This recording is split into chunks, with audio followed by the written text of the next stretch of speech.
Hi friends, അസ്സലാമലൈക്കും. Welcome back to my channel. നമ്മുടെ പുതിയൊരു വീഡിയോയിലേക്ക് എല്ലാവർക്കും സ്വാഗതം. അപ്പോൾ ഇന്ന് ഞാൻ വന്നിരിക്കുന്നത് നമ്മുടെ വീട്ടിലേക്ക് ശല്യക്കാരായ എലികളെയും പല്ലിയും പാറ്റയും ഒക്കെ എന്നേക്കുമായി വീട്ടിൽ നിന്ന് തുരത്തി ഓടിക്കുന്നതിന് സഹായിക്കുന്ന കുറച്ച് നല്ല ടിപ്സുകളുമായിട്ടാണ്. ഇതിനായിട്ട് നമുക്ക് ആവശ്യമുള്ളത് നമ്മുടെ വീട്ടിൽ എപ്പോഴും ഉപയോഗിക്കുന്ന ഉപ്പാണ്. ഉപ്പ് ഉപയോഗിച്ച് നിങ്ങൾ സ്വപ്നത്തിൽ പോലും വിചാരിക്കാത്ത കുറച്ച് നല്ല സൂത്രങ്ങളാണ് ഞാനിവിടെ കാണിക്കുന്നത്. യാതൊരു പൈസ ചിലവുമില്ലാതെ നമ്മുടെ ഡെയിലി ലൈഫിലെ പല കാര്യങ്ങളും ചെയ്തെടുക്കാനായിട്ട് ഈ ഒരു ഉപ്പ് മാത്രം മതി. തീർച്ചയായിട്ടും നിങ്ങൾക്ക് എല്ലാവർക്കും യൂസ്ഫുൾ ആകുന്നൊരു വീഡിയോ ആയിരിക്കും. സ്കിപ്പ് ചെയ്യാതെ മുഴുവനായിട്ടും കണ്ടു നോക്കുക. അപ്പോൾ ആദ്യം തന്നെ നമുക്ക് ഉപ്പ് ഉപയോഗിച്ച് അടുക്കളയിൽ ചെയ്തെടുക്കാൻ പറ്റുന്ന കുറച്ച് നല്ല സൂത്രങ്ങൾ കണ്ടു നോക്കാം. കറിവേപ്പിലയൊക്കെ കുറേയേറെ പറിച്ച് നമ്മൾ സ്റ്റോർ ചെയ്ത് വെച്ച് ഉപയോഗിക്കാറുണ്ട്, പ്രത്യേകിച്ച് വെളിയിലേക്കൊക്കെ പോകുന്നവർ. എന്നാൽ അത് കുറച്ച് ദിവസം കഴിയുമ്പോൾ അതിൻ്റെ ഫ്രഷ്നെസ് ഒക്കെ നഷ്ടപ്പെട്ട് വാടി അഴുക്കായി പോകാറുമുണ്ട്.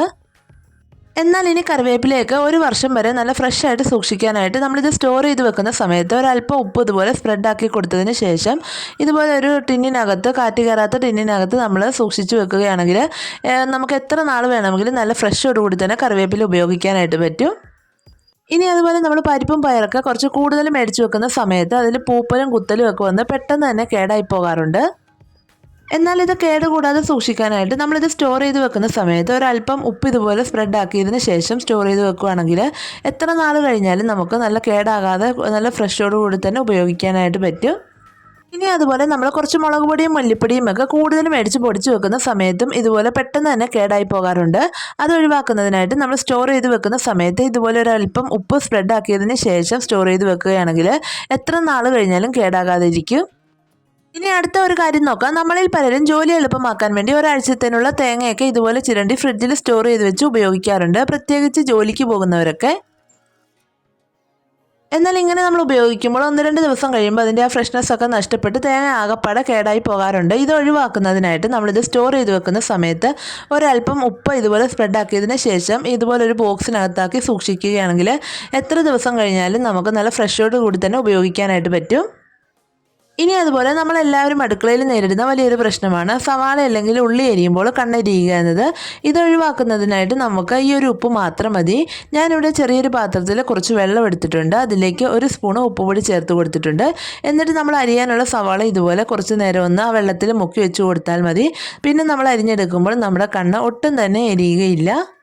സവാളയൊക്കെ കുറച്ച് കൂടുതൽ അരിയാനുള്ള സമയത്ത് ഇതുപോലെ ചെയ്തെടുത്താൽ മതി. ഇനി അതുപോലെ തന്നെ നമ്മൾ ഒത്തിരി സവാളയൊക്കെ വഴറ്റിയെടുക്കുന്ന സമയത്ത് നമുക്കത് വഴഞ്ഞു കിട്ടാനായിട്ട് ബുദ്ധിമുട്ടായിരിക്കും. സവാളയൊക്കെ പെട്ടെന്ന് വാടി കിട്ടാനായിട്ട് ഒരല്പം ഉപ്പിട്ട് കൊടുത്തതിന് ശേഷം ഇതുപോലെ ഒന്ന് വഴറ്റിയെടുക്കുകയാണെങ്കിൽ പെട്ടെന്ന് തന്നെ നമുക്കത് വാടി കിട്ടുന്നതായിരിക്കും. ഇനി അതുപോലെ നമ്മൾ ഡെയിലി യൂസ് ആക്കുന്ന ഗ്ലാസ്സുകളും കപ്പുകളും ഒക്കെ കുറേ നാൾ ഉപയോഗിച്ച് കഴിയുമ്പോൾ അതിൻ്റെ കളറൊക്കെ മങ്ങി പഴയതുപോലെ ആകാറുണ്ട്. ഇത് നമുക്ക് പുത്തൻ പോലെ ആക്കി എടുക്കാനായിട്ട് ഈ ഒരു ഉപ്പ് മാത്രം മതി. സോപ്പോ ലിക്വിഡോ ഒന്നും ആവശ്യമില്ല. കുറച്ച് ഉപ്പ് ഇതുപോലെ എടുത്തിട്ട് ഇങ്ങനെ ഒന്ന് സ്ക്രബ് ചെയ്ത് കൊടുത്താൽ മതി. എത്ര കളറ് മങ്ങിയ ഗ്ലാസ്സുകളും കപ്പുകളും ഒക്കെ നമുക്ക് പുതിയതുപോലെ ആക്കി എടുക്കാനായിട്ട് പറ്റും. ഗ്ലാസ്സുകൾ മാത്രമല്ല, നമ്മൾ വെള്ളത്തിലൊക്കെ ഉപയോഗിക്കുന്ന, പ്രത്യേകിച്ച് ബാത്റൂമിലൊക്കെ ഉപയോഗിക്കുന്ന പ്ലാസ്റ്റിക് കപ്പുകൾ എപ്പോഴും ഒരു വഴുവഴുപ്പായിരിക്കും. അത് നമുക്ക് വൃത്തിയാക്കാനും ഈ ഒരു ഉപ്പ് മാത്രം മതി. സോപ്പോ ലിക്വിഡോ ഒന്നും ആവശ്യമില്ല. ഇതൊന്നും ഉപയോഗിക്കാതെ തന്നെ വെറും ഉപ്പ് മാത്രം ഉപയോഗിച്ച് നമുക്കിതൊക്കെ പുതിയതുപോലെ ആക്കി എടുക്കാനായിട്ട് പറ്റും. നോക്കിക്കുക, നന്നായിട്ട് തന്നെ നല്ല പുത്തൻ പോലെ തിളങ്ങുന്നുണ്ട്. ഈ ഒരു രീതിയിൽ നിങ്ങൾ ക്ലീൻ ആക്കി എടുത്താൽ മതി. എത്ര പഴയതും നമുക്ക് പുതിയതാക്കി എടുക്കാനായിട്ട് പറ്റും. ഇനി അതുപോലെ നമ്മുടെ കിച്ചൺ സിങ്കിനകത്തു നിന്നും അതുപോലെ വാഷ് ബേസിനകത്തു നിന്നും ഒക്കെ ഉണ്ടാകുന്ന ആ ഒരു ബാഡ് സ്മെല്ലും അതുപോലെ അത് ബ്ലോക്ക് ആകുന്നത് മാറ്റിയെടുക്കുന്നതിനും നമുക്ക് ഇതുപോലെ ഉപ്പ് ഉപയോഗിച്ചാൽ മതി. കുറച്ച് ഉപ്പ് ആ ഒരു സിങ്കിൻ്റെ ഹോളിലേക്ക് ഞാൻ ഇതുപോലെ ഒന്ന് ഇട്ട് കൊടുത്തിട്ടുണ്ട്. എന്നിട്ട് നമ്മളിതിലേക്ക് നല്ല തിളച്ച വെള്ളം ഇങ്ങനെയൊന്ന് ഒഴിച്ചു കൊടുക്കുന്നുണ്ട്. നമ്മളിത് മാസത്തിലൊരിക്കൽ അല്ലെങ്കിൽ 2 ആഴ്ച കൂടുമ്പോഴൊക്കെ ചെയ്ത് കൊടുക്കുകയാണെങ്കിൽ അത് ബ്ലോക്ക് ആകുന്നത് മാറ്റിയെടുക്കാനും അതുപോലെ ഇതിനകത്തുനിന്ന് ഉണ്ടാകുന്ന ആ ബാഡ് സ്മെല്ലൊക്കെ മാറ്റി പുത്തൻ പോലെ ആക്കാനും സാധിക്കും. ഇനി അതുപോലെ നമ്മുടെ വാഷ് ബേസിൻ, പ്രത്യേകിച്ച് വെള്ള കളറിലുള്ള വാഷ് ബേസിനിലൊക്കെ ഉണ്ടാകുന്ന മഞ്ഞക്കറകൾ നമുക്ക് പെട്ടെന്ന് മാറ്റിയെടുക്കാനായിട്ട് ഈ ഒരു ഉപ്പ് മതി. ഞാനിവിടെ കുറച്ച് ഉപ്പ് ആദ്യം ഒന്ന് സ്പ്രെഡ് ആക്കി കൊടുത്തിട്ടുണ്ട്. അതിനുശേഷം 1 സ്പൂൺ സോപ്പ് പൊടി കൂടി അതിൻ്റെ മുകളിലായിട്ട് വിതറിയിട്ടുണ്ട്. എന്നിട്ട് ഇതുപോലെ ഒരു പ്ലാസ്റ്റിക് കവർ വെച്ച് ജസ്റ്റ് ഒന്ന് തൂത്ത് കൊടുക്കുന്നതേ ഉള്ളൂ. പെട്ടെന്ന് തന്നെ നല്ല പുതിയ വാഷ് ബേസിൻ പോലെ നമുക്ക് ക്ലീൻ ആക്കി എടുക്കാനായിട്ട് പറ്റും. അപ്പോൾ ഇത് ഞാനിവിടെ തുടച്ച് കഴിഞ്ഞിട്ട് വെള്ളം ഒഴിച്ചൊന്ന് കഴുകിയെടുക്കുന്നുണ്ട്. നോക്കിക്കേ, നമ്മൾ ലിക്വിഡോ ബ്രഷോ ഒന്നും ഉപയോഗിച്ചിട്ടില്ല. അല്ലാതെ തന്നെ ആ മഞ്ഞക്കറയും പാടുമൊക്കെ എളുപ്പത്തിൽ പോയി കിട്ടിയിട്ടുണ്ട്. ഈ ഒരു ഉപ്പ് മാത്രം മതി. ഇതുപോലെ വെള്ള കളറുള്ള വാഷ് ബേസിനൊക്കെ നമുക്ക് നല്ലതുപോലെ വൃത്തിയാക്കാനായിട്ട് പറ്റും. ഇനി അതുപോലെ തന്നെ നമ്മൾ ഡെയിലി യൂസ് ആക്കുന്നത് കൊണ്ട് തന്നെ മിക്സിയുടെ ജാറിൻ്റെ ബ്ലേഡിൻ്റെ മൂർച്ച എപ്പോഴും നഷ്ടപ്പെട്ടു പോകാറുണ്ട്. സാധാരണ ഇത് ശരിയാക്കാനായിട്ട് നമ്മൾ കടകളിൽ കൊണ്ടുപോയി ബ്ലേഡ് മാറ്റി വെക്കുകയാണ് ചെയ്യുന്നത്. എന്നാൽ ഇതുപോലെ കുറച്ച് ഉപ്പിട്ട് കൊടുത്ത് അതിൻ്റെ മുകളിൽ ഞാൻ കുറച്ച് ലിക്വിഡ് കൂടി ഒഴിച്ചു കൊടുത്തിട്ടുണ്ട്. ഇങ്ങനെ എന്നിട്ട് മിക്സിയിലിട്ട് ഇതുപോലെ ഒന്ന് അടിച്ചെടുത്താൽ മാത്രം മതി. എത്ര മൂർച്ച പോയ ബ്ലേഡ് ആണെങ്കിലും നമുക്ക് മൂർച്ച കൂട്ടി എടുക്കാനും പറ്റും, അതുപോലെ നല്ല ക്ലീൻ ആക്കി എടുക്കാനും പറ്റും. നോക്കിക്കുക, നല്ല പുതിയതുപോലെ ആയി കിട്ടിയിട്ടുണ്ട്. തീർച്ചയായിട്ടും ഉപ്പ് ഉപയോഗിച്ച് നിങ്ങളിങ്ങനെ ചെയ്യുകയാണെങ്കിൽ ഇനി കടകളിൽ കൊണ്ടുപോകേണ്ട ആവശ്യം വരില്ല. ഇനി അതുപോലെ നമ്മൾ ചില കളറുള്ള തുണികൾ പുതിയത് മേടിക്കുമ്പോൾ അതിൻ്റെ കളർ ആദ്യ അലക്കിൽ തന്നെ മൊത്തത്തിൽ ഇളകി പോകാറുണ്ട്. ഇത് ഒഴിവാക്കുന്നതിനായിട്ട് ഈ കളറുള്ള തുണി നമ്മൾ ആദ്യം അലക്കുന്ന സമയത്ത് അതിനകത്തേക്ക് ഒരല്പം ഉപ്പുപൊടി കൂടി ചേർത്ത് അലക്കിയെടുക്കുകയാണെങ്കിൽ ആ ഒരു തവണ മാത്രമേ അതിൻ്റെ കളർ പോവുകയുള്ളൂ. പിന്നീട് നമ്മൾ അലക്കുന്ന സമയത്തൊന്നും അതിൻ്റെ കളർ ഇളകി പോവുകയില്ല. അപ്പോൾ കളർ പോകുന്ന തുണികളൊക്കെ നിങ്ങളുടെ കയ്യിലുണ്ടെങ്കിൽ ഉപ്പ് ഉപയോഗിച്ച് ഇതുപോലെ ഒന്ന് ചെയ്ത് നോക്കുക. 100% റിസൾട്ട് കിട്ടുന്നതായിരിക്കും. ഇനി അതുപോലെ ഉപ്പ് ഉപയോഗിച്ച് നമ്മുടെ വീട്ടിലെ എലികളെയും പല്ലിയെയും പാറ്റയും പാമ്പിനെയും ഒക്കെ എളുപ്പത്തിൽ വീട്ടിൽ നിന്ന് ഓടിക്കാനായിട്ട് സാധിക്കും. അതെങ്ങനെയാണെന്ന് കണ്ടു നോക്കാം. ഞാനിവിടെ ഒരു കല്ലെടുത്തിട്ടുണ്ട്. അതിലേക്ക് കുറച്ച് വെളുത്തുള്ളിയും അതുപോലെ ഒരു 3-4 ഗ്രാമ്പുവുമാണ് ഇട്ട് കൊടുത്തിരിക്കുന്നത്.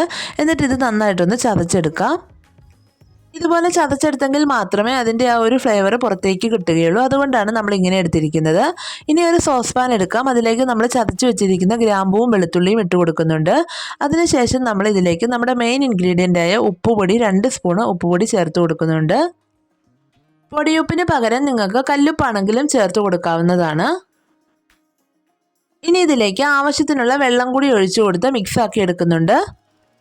ഓരോരുത്തർക്കും എത്രത്തോളം സ്പ്രേ ആവശ്യമുണ്ടോ അതിനനുസരിച്ചുള്ള വെള്ളം എടുത്താൽ മതി. ഇനി ഇതിലേക്ക് ഞാൻ കുറച്ച് സവാളയുടെ തൊലിയും അതുപോലെ വെളുത്തുള്ളിയുടെ തൊലിയും കൂടി ചേർത്ത് കൊടുക്കുന്നുണ്ട്.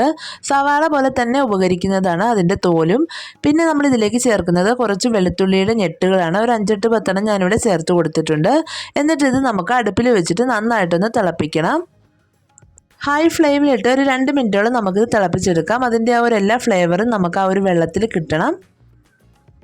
യാതൊരു പൈസ ചെലവുമില്ലാതെ കെമിക്കലൊന്നും ഉപയോഗിക്കാതെ വിഷമോ കെണിയോ ഒന്നും വെക്കാതെ തന്നെ നമ്മുടെ വീട്ടിലെ ശല്യക്കാരായ എലികളെയും പല്ലിയെയും പാറ്റയും പാമ്പിനെയും ഒക്കെ ഒരിക്കലും വീട്ടിലേക്ക് വരാത്ത രീതിയിൽ ഓടിക്കാൻ സഹായിക്കുന്ന നല്ലൊരു സൂത്രമാണിത്. അപ്പോൾ ഞാനിവിടെ 2 മിനിറ്റ് നല്ലതുപോലെ തിളപ്പിച്ചതിന് ശേഷം ഫ്ലെയിം ഓഫാക്കി കൊടുത്തിട്ടുണ്ട്. ഇനി ഇത് നമുക്കൊന്ന് അരിച്ചെടുക്കണം. കാരണം നമ്മൾ സ്പ്രേ ബോട്ടിലൊക്കെ ഉപയോഗിക്കുമ്പോൾ അതിൻ്റെ ആ തൊലിയൊക്കെ സ്പ്രേ ബോട്ടിലിൽ അടഞ്ഞിരുന്നിട്ട് നമുക്കത് വെള്ളം പുറത്തേക്ക് വരാതാകും. അതുകൊണ്ട് അതിൻ്റെ വേസ്റ്റൊക്കെ ഒന്ന് മാറ്റിയിട്ട് വെള്ളം മാത്രമായിട്ട് ഞാനിതുപോലെ അരിച്ചെടുത്തിട്ടുണ്ട്. ഇനി നമ്മൾ ഇതിലേക്ക് കുറച്ച് ബേക്കിംഗ് സോഡയാണ് ചേർത്ത് കൊടുക്കുന്നത്, അപ്പക്കാരം. അതിനുശേഷം നമ്മുടെ വീട്ടിലുള്ള ഏതെങ്കിലും ഒരു ലിക്വിഡ് ഒരടപ്പ് ഇതുപോലെ ചേർത്ത് കൊടുക്കുന്നുണ്ട്. എന്നിട്ട് ഇതെല്ലാം കൂടി നന്നായിട്ട് മിക്സ് ആക്കി എടുക്കാം. അപ്പോൾ ഇത്രയേ ഉള്ളൂ നമ്മുടെ പല്ലിനെ പാറ്റിനെയൊക്കെ ഓടിക്കാൻ സൊല്യൂഷൻ ഇവിടെ റെഡി ആയിട്ടുണ്ട്. ഇനി ഇത് നമുക്ക് ഏതെങ്കിലും ഒരു ബോട്ടിലേക്കോ അല്ലെങ്കിൽ ഇതുപോലെ ഒരു സ്പ്രേ ബോട്ടിലേക്കോ മാറ്റി കൊടുക്കാം. ഒരു ദിവസം നമ്മളിത് ഉണ്ടാക്കുകയാണെങ്കിൽ നമുക്കിത് കുറച്ച് ദിവസത്തേന് സ്റ്റോർ ചെയ്ത് വെക്കാനായിട്ട് പറ്റും. അപ്പോൾ ഇത് ഞാനിവിടെ സ്പ്രേ ബോട്ടിലേക്ക് ഇത് മാറ്റി കൊടുത്തിട്ടുണ്ട്. നിങ്ങളുടെ കയ്യിൽ സ്പ്രേ ബോട്ടിൽ ഇല്ല എങ്കിൽ ഒരു സാധാ കുപ്പിയിലാക്കിയിട്ട് അതിൻ്റെ അടപ്പിൽ ചെറിയ ചെറിയ ഹോൾ ഇട്ട് കൊടുത്തിട്ട് ഉപയോഗിക്കാവുന്നതാണ്. അപ്പോൾ ഇത് ഞാനിവിടെ രാത്രി സമയത്ത് കിച്ചണൊക്കെ ഒന്ന് ക്ലീൻ ആക്കിയിട്ടതിന് ശേഷം നമ്മുടെ കൗണ്ടർ ടോപ്പിലും അതുപോലെ ഗ്യാസ് സ്റ്റൗവിലുമൊക്കെ ഇതുപോലെ ഒന്ന് അടിച്ചു കൊടുക്കുന്നുണ്ട്. രാത്രി സമയങ്ങളിലാണ് പാറ്റയുടെയും പല്ലിയുടെയും ഒക്കെ ശല്യം കൂടുതലായിട്ടുള്ളത്. അപ്പോൾ 2-3 ദിവസം നമ്മൾ കണ്ടിന്യൂസ് ആയിട്ട് ഇതുപോലെ ഒന്ന് സ്പ്രേ ചെയ്ത് തുടച്ചെടുക്കുകയാണെങ്കിൽ പിന്നീട് ആ ഒരു പരിസരത്തേക്ക് പോലും പാറ്റയും പല്ലിയും ഒന്നും വരികയില്ല. പാറ്റേനെ കൊന്നു കഴിഞ്ഞാൽ തന്നെ നമുക്ക് പല്ലികളുടെ ശല്യം പരമാവധി ഒഴിവാക്കാനായിട്ട് സാധിക്കും. കാരണം പാറ്റകളെ ഭക്ഷിക്കാനായിട്ടാണ് ഇത് കൂടുതലായിട്ടും എത്തുന്നത്. അതുപോലെ ഞാനിവിടെ ബാക്കിയുള്ളത് നമ്മുടെ പുറത്തൊക്കെ ഒന്ന് അടിച്ചു കൊടുക്കുന്നുണ്ട്. പാമ്പിൻ്റെയും എലികളുടെയും ഒക്കെ ശല്യം ഒഴിവാക്കാനായിട്ട് ഇത് വളരെ നല്ലതാണ്. പിന്നെ സന്ധ്യാസമയത്തൊക്കെ അടിച്ചു കൊടുക്കുകയാണെങ്കിൽ കൊതുകിൻ്റെ ശല്യവും നമുക്ക് ഒഴിവാക്കാനായിട്ട് സാധിക്കും. ഇനി അതുപോലെ ഈ ഒരു ഉപ്പ് ഉപയോഗിച്ച് നമ്മുടെ വീട്ടിലുള്ള ഈച്ചകളുടെയും പ്രാണികളുടെയും കൊതുകിൻ്റെയും ഒക്കെ ശല്യം നമുക്ക് എളുപ്പത്തിൽ തുരത്താനായിട്ട് സാധിക്കും. ഞാനിവിടെ ചെറിയൊരു പാത്രം എടുത്തിട്ടുണ്ട്. അതിലേക്ക് ഒരു 3-4 ഗ്രാമ്പുവാണ് ചേർത്ത് കൊടുത്തിരിക്കുന്നത്. അതിനുശേഷം നമ്മുടെ മെയിൻ ഇൻഗ്രീഡിയൻ്റായ ഉപ്പ് 1 സ്പൂണോളം ചേർത്ത് കൊടുത്തിട്ടുണ്ട്. പിന്നെ കുറച്ച് വിനാഗിരി കൂടി ഇതിലേക്ക് ഒഴിച്ചു കൊടുക്കുകയാണ്. എന്നിട്ട് ഇത് നന്നായിട്ടൊന്ന് ഇളക്കി യോജിപ്പിച്ചെടുക്കുക. അപ്പോൾ ഇത് ഞാൻ ഇതുപോലെ ഒന്ന് നന്നായിട്ട് ഇളക്കി മിക്സ് ആക്കി എടുത്തിട്ടുണ്ട്. ഇനി ഇതിലേക്ക് നമ്മൾ ഫൈനലായിട്ട് ഒരു സാധനം കൂടി ചേർത്ത് കൊടുക്കുന്നുണ്ട്. കംഫർട്ടാണ്. ഒരുപാടൊന്നും ആവശ്യമില്ല, ഇതുപോലെ കുറച്ച് മാത്രം ചേർത്ത് കൊടുക്കുക. അപ്പോൾ ഇത്രേ ഉള്ളൂ, നമ്മുടെ സൊല്യൂഷൻ ഇവിടെ റെഡി ആയിട്ടുണ്ട്. ഇനി ഇത് നന്നായിട്ടൊന്ന് മിക്സ് ആക്കി എടുക്കാം. ഇത് നമ്മൾ ഒരു തവണ ഉണ്ടാക്കി കഴിഞ്ഞാൽ ഒരാഴ്ച കഴിയുന്നത് വരെ നമുക്കിതിൻ്റെ സ്മെല്ല് നിലനിൽക്കുന്നതായിരിക്കും. അപ്പോൾ ഇത് ഇതുപോലെ സന്ധ്യാസമയത്തൊക്കെ നമ്മുടെ ഹാളിലും ഡൈനിങ് ടേബിളിലും അതൊരു സിറ്റ് ഔട്ടിലൊക്കെ എവിടെയെങ്കിലുമൊക്കെ ഒന്ന് വെച്ച് കൊടുത്താൽ മതി. ഇതിൻ്റെ ഒരു സ്മെല്ല് കാരണം കൊതുകോ ഈച്ചയോ പ്രാണിയോ പണിയോ ഒന്നും തന്നെ വരികയില്ല. വളരെ എഫക്റ്റീവായിട്ടുള്ള നല്ലൊരു മാർഗ്ഗമാണ്. തീർച്ചയായിട്ടും നിങ്ങളിത് ചെയ്ത് നോക്കുക. അപ്പോൾ ഇത്രയുള്ള നമ്മുടെ ഇന്നത്തെ വീഡിയോ. ഉപ്പ് ഉപയോഗിച്ച് ചെയ്തെടുക്കാൻ പറ്റുന്ന കുറച്ച് നല്ല കിടിലൻ സൂത്രങ്ങളാണ് ഇന്നിവിടെ ഞാൻ കാണിച്ചിരിക്കുന്നത്. തീർച്ചയായിട്ടും നിങ്ങൾക്ക് എല്ലാവർക്കും യൂസ്ഫുള്ളായി കാണുമെന്ന് വിചാരിക്കുന്നു. അതുപോലെ വീഡിയോ ഇഷ്ടപ്പെട്ട് കാണുമെന്ന് വിശ്വസിക്കുന്നു. വീഡിയോ ഇഷ്ടപ്പെട്ടെങ്കിൽ എല്ലാവരും ഒന്ന് ലൈക്ക് ചെയ്യുക. അതുപോലെ നിങ്ങളുടെ ഫ്രണ്ട്സിനും ഫാമിലിക്കും ഒക്കെ ഒന്ന് ഷെയർ ചെയ്ത് കൊടുക്കുക. പിന്നെ നിങ്ങളുടെ അഭിപ്രായങ്ങളൊക്കെ ഒന്ന് കമൻറ്റ് ബോക്സിലൂടെ രേഖപ്പെടുത്തുക. അതുപോലെ നമ്മുടെ ചാനൽ ആരെങ്കിലും സബ്സ്ക്രൈബ് ചെയ്തിട്ടില്ലെങ്കിൽ ഒന്ന് സബ്സ്ക്രൈബ് ചെയ്ത് സപ്പോർട്ട് ചെയ്യുക. അപ്പോൾ അടുത്ത നല്ലൊരു വീഡിയോ ആയിട്ട് നമുക്ക് വീണ്ടും കാണാം. Thanks for watching.